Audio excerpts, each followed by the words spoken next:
All right, welcome back to another episode. I'm gonna keep the series going that I had before. So right now I'm pulling it up, switching over to my uh, channel. Thanks so much to the new subscribers. Really like that people are still subscribing, even though I'm not as consistent as I used to be with this channel. Um, so. Yeah, so where I left off, and I will share my screen here.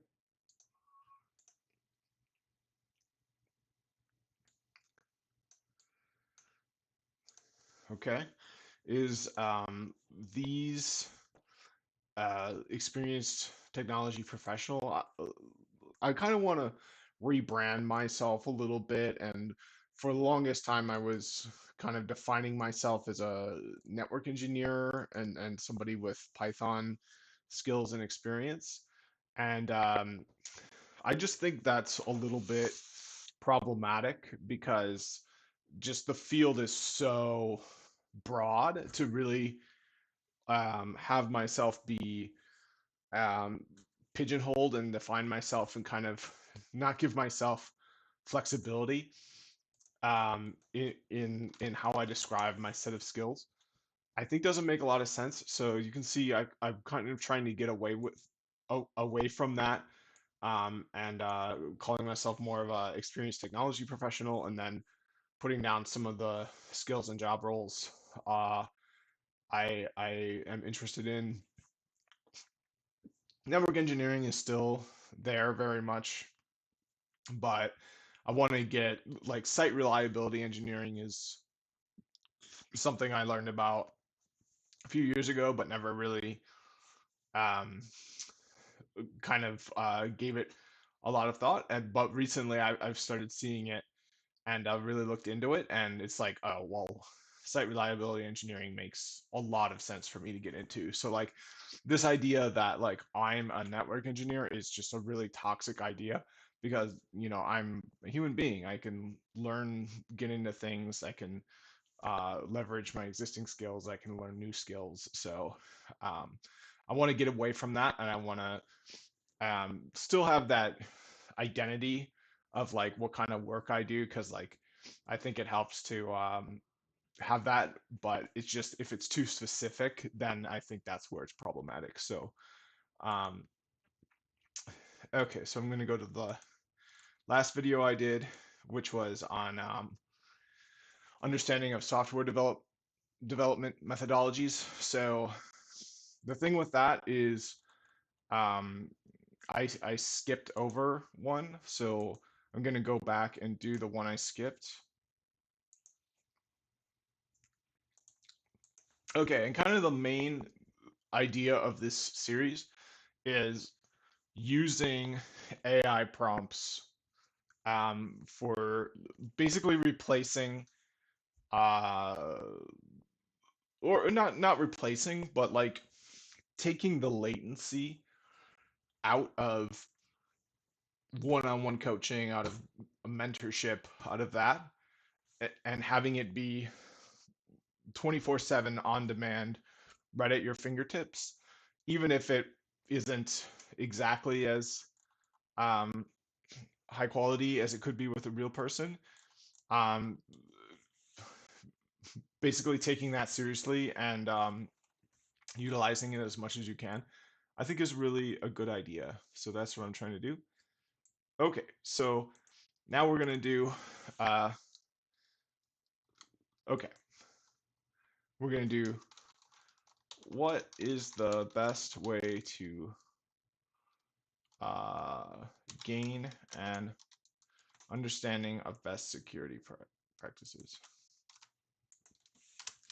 So the other thing I'd like to say for this channel, for anyone uh, who is watching this, full disclosure, I did go ahead and purchase Chat GPT 4. It's only $20 a month from Chat GPT. Um, and I've been using it for uh, off-camera study of the ENCOR.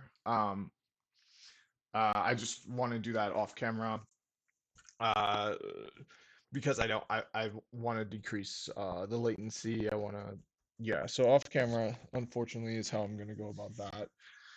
Um, but yeah, I could do like another cert study on camera. I've actually been thinking about getting the LPI C1, and I could definitely do all my study for that on camera. So if I go to my career, I go to my technical development, and I go to certifications. I've got a folder for LPI C1. So, and this is all just public. This is just all um, on the official LPIC. So like learning.lpi.org is the site, and you don't have to pay for it. You don't have to log in, which is something I'm really all about. The whole open source, open available uh, mindset is something I really like. I much prefer. I'm not saying that's the only thing I can adhere to, but I'm saying that if I had my preference, I would prefer that barriers of access weren't an issue for people who want to dive in and learn something. So you can see the PDF version is linked there. So I've got that here. And then the other thing is I just searched on YouTube and I found Jody is has got a full course on it. Um, no video is longer than 40 minutes, so very watchable course. So yeah, stay tuned for that. But for now, I'm going to be doing the next question. So, what is the best way to gain an understanding of best security practices? The best way to gain an understanding of security best practices would be to start by reading industry reports and guidelines from reputable sources, such as the National Institute of Standards and Technology, NIST, the Cybersecurity Framework, or the Center for Internet Security, CIS, controls. Additionally, attending security training and certification programs can help you gain hands-on experience and knowledge of the latest security best practices. It is also important to stay up to date on emerging trends, threats, and trends in the security industry by keeping up with news and attending relevant conferences and workshops.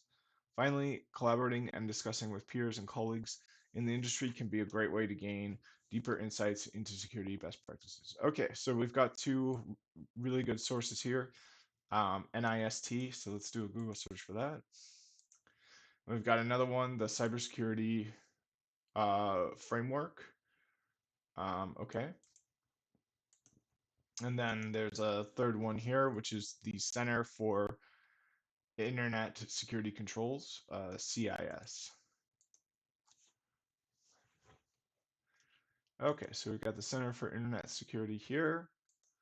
We've got the Cybersecurity Framework here from NIST. And then we've got the main page for NIST. So I think I'm going to just be including these as links. The other good answer here that I really like. So there are things like security training. So like conferences. So like and then there's keeping up with news. So if I go to career, I go to technical development, I go to industry news. I have another um, list of bookmarks to keep up to date with like security news. So let's look for a security story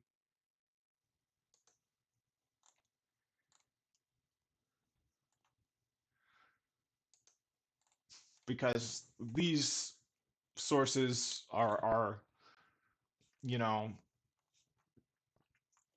some are better, some are worse. So getting a sense of like which sites are legit, which are not is important. And then whether you can trust the site or not is really nice. So this one I like because it's got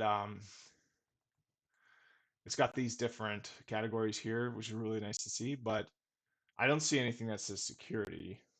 I am interested in a recliner, but let's just move on. So wired is kind of um, so here's something that looks like it might be security, but the big thing is, I'm wasting a lot of time just like browsing through the headlines and not seeing anything relevant. So like the most important thing to me is like the best site for me would be something where I can filter and get right to the point. So like this is decent because we've got this tech here, and then related categories. I don't see security on there.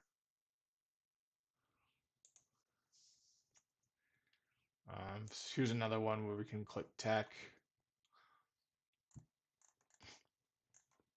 but there's no security. Um, Here we go. So here's a good one, TechCrunch. They've got security right here. So here we go. These are all stories about security and uh,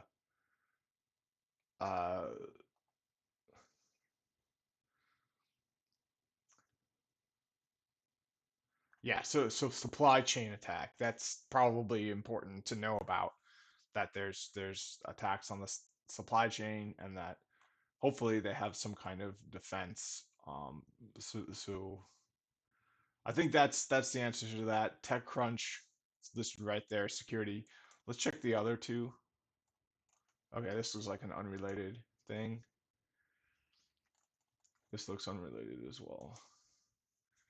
So here you go.